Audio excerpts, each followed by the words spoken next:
Good morning friends. आज हम पढ़ेंगे मध्य प्रदेश के पर्वत के बारे में। लास्ट वीडियो में हमने मध्य प्रदेश के पठार पढ़े थे। आज हम पढ़ेंगे मध्य प्रदेश के पर्वत के बारे में। मध्य प्रदेश के पर्वत जो हैं विशेषता दो ही मेन हैं, लेकिन इसके अलावा भी कुछ हम पढ़ लेते हैं। तो जो मेन है वो कौन से हैं? पहला है विंध्याचल पर्वत और दूसरा है सतपुड़ा पर्वत। विंध्याचल पर्वत जैसा कि आप देख सकते हो, ये रेड लाइन जो है दिख रही है इसमें, ये विंध्याचल पर्वत है। विंध्याचल पर्वत ये पूरा यहाँ तक फैला हुआ है। और विंध्याचल पर्वत और ये नीचे जो है वो सतपुड़ा पर्वत है। तो विंध्याचल पर्वत और सतपुड़ा पर्वत के बीच में जो रिवर है वो कौन सी है? नर्मदा रिवर है, पता ही होगा आपको। और ये पूरब से पश्चिम की ओर बहती है। अब हम सबसे पहले देख लेते हैं विंध्याचल पर्वत। तो विंध्याचल पर्वत जो है वो उसके भी रेंज में बांटा गया है। तो विंध्याचल पर्वत जो है वो 3 रेंज में है। एक खुद विंध्याचल नाम से, और बीच में जो है वो भांडेर, और जो लास्ट में है वो कैमूर। और विंध्याचल पर्वत में जो है, अब जैसे कि विंध्याचल है तो विंध्याचल में भी हम देख सकते हैं इसमें कौन कौन सी मंदिर वगैरह पड़ते हैं, या कोई महल है जो उसमें कौन कौन से आते हैं। तो पहला जो है वो मांडू आता है। मांडू जो है वो इसी में आता है। असरफी महल इसी में आता है। जाना पाव पहाड़ी विंध्याचल पर्वत में आती है, यहाँ से चंबल नदी निकलती है। काकरी बड़ी पहाड़ी ये भी यहीं आती है। और जो प्रसिद्ध मंदिर है सलकनपुर वो भी यहीं पे है, तथा भीम बेटिका की गुफाएं वो भी विंध्याचल पर्वत में है।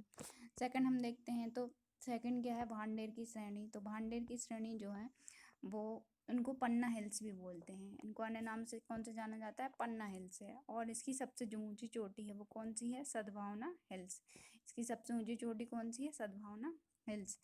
अब आगे आते हैं तो हम देख लेते हैं कैमूर की श्रेणियाँ जो हैं, जो सबसे पूर्वी भाग में है, मध्य प्रदेश के पूर्वी भाग में है, पूर्वी भाग में है। और यहाँ पे जो मेन क्वेश्चन बनता है कि यहाँ पे कौन सा प्रसिद्ध मंदिर है कैमूर की पहाड़ियों में? तो मैयर में जो मंदिर है वो कैमूर की पहाड़ियों में ही आता है। सेकंड हम देख लेते हैं सतपुड़ा पर्वत। सतपुड़ा पर्वत जो है उसको भी 3 रेंज में बांटा गया है। 3 रेंज कौन कौन सी हैं? राजपीपला, महादेव की पहाड़ियाँ और मैकाल की पहाड़ियाँ। तो सबसे पहले जो है राजपीपला। राजपीपला जो है वो उसकी सबसे ऊंची जो चोटी है, यहाँ पे जो सबसे ऊंची जगह है उसका नाम है चूलगिरी।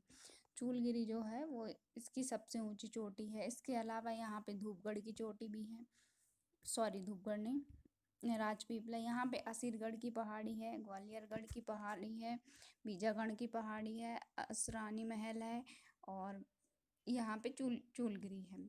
तो जो ग्वालीगढ़ की पहाड़ी है यहाँ पर जो है पूर्णिया नदी का उद्गम होता है, और यह बुरहानपुर दर्रे तक फैला हुआ है। जो राजपीपला जो है वो बुरहानपुर दर्रे तक फैला हुआ है। सेकंड हम देख लेते हैं महादेव की पहाड़ियाँ। तो महादेव की पहाड़ियों में जो है सबसे ऊंची चोटी कौन सी है? धूपगढ़ की पहाड़ी।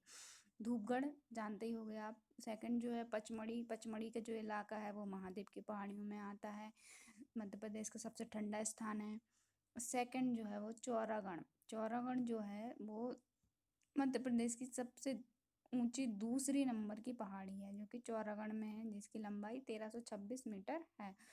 उसके बाद नंदीगढ़। नंदीगढ़ भी इसी में आता है। तथा कालीभीत। कालीभीत जो है एक अभ्यारण्य है, यहाँ पर भालुओं का संरक्षण किया जाता है। ये बैतूल में है, ये भी महादेव की पहाड़ी में आता है। थर्ड जो है मैकाल पर्वत। तो मैकाल पर्वत में जो सबसे इम्पोर्टेंट है वो क्या है? अमरकंटक। अमरकंटक जहाँ से नर्मदा नदी का उद्गम होता है। इसके अलावा यहाँ किरार घाटी है। किरार घाटी जो है मध्य प्रदेश और छत्तीसगढ़ में विवाद का कारण है।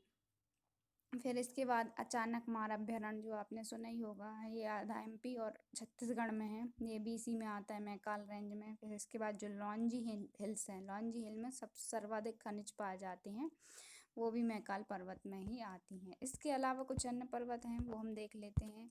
जैसे कि अन्य पर्वत कौन से हैं? गिद्धराज। गिद्धराज पर्वत जो है वो यहीं पे आता है। अन्य पर्वत मतलब सतना में आता है गिद्धराज। फिर इसके बाद गोपांचल। गोपांचल जो है वो ग्वालियर में आता है।